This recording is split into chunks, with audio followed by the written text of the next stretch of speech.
हर class में एक ऐसा स्टूडेंट होता था जिसे सब जानते थे पर कोई समझता नहीं था। एक क्लासरूम के साइड वाली रो के लास्ट बेंच पर एक रमन नाम का लड़का बैठा हुआ है। उसका ध्यान खिड़की के बाहर है। वो शायद कुछ ऑब्जर्व कर रहा है और कुछ सोच रहा है। तभी क्लास में टीचर उसका नाम पुकारती है और फिर एक स्लो सी आवाज आती है, प्रेजेंट मैम। रमन एक बड़ा ही चुपचाप रहने वाला लड़का है। कई बार टीचर पढ़ाते हुए एकदम से सभी बच्चों से क्वेश्चन पूछती है।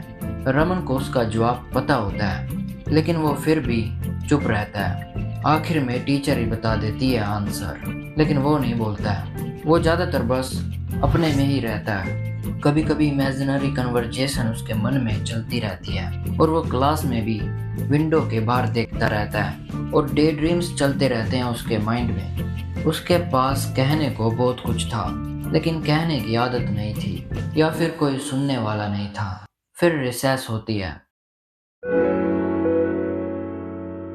वो अपना लंच सभी के पास बैठकर ही खाता है, लेकिन जब सब बच्चे आपस में गप्पे मार रहे होते हैं, हंस रहे होते हैं, वो बस साइलेंट रहता है, अपना टिफिन क्वाइटली खाता रहता है। कभी किसी ने पूछा, तो इतना चुप क्यों रहता है भाई?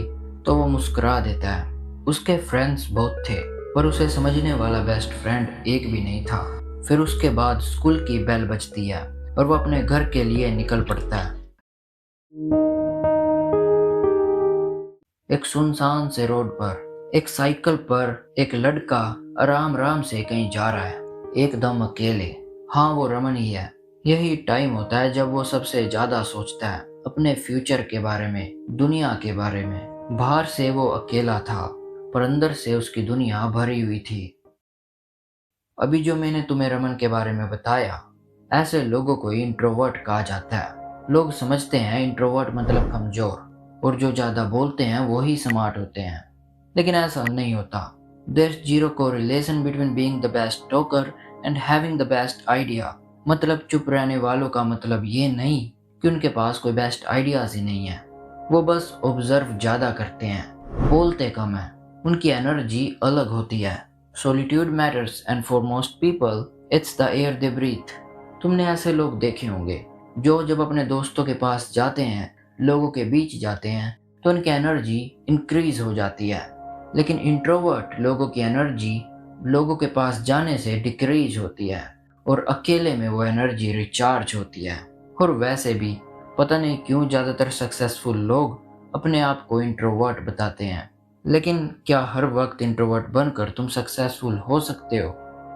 सिचुएशन के हिसाब से बोलना भी जरूरी है। अगर तुम्हारे पास कुछ आइडियाज हैं तो आइडियाज तुम्हें कम्युनिकेट करने ही होंगे, तभी तुम कुछ बड़ा क्रिएट कर सकते हो, बिल्ड कर सकते हो, इनोवेट कर सकते हो। बैलेंस ही रियल पावर है। खैर, हर क्लास में इंट्रोवर्ट होता ही है। वो शायद तुम हो या फिर कोई और जिसे तुमने कभी नोटिस भी नहीं किया। कमेंट करके जाना।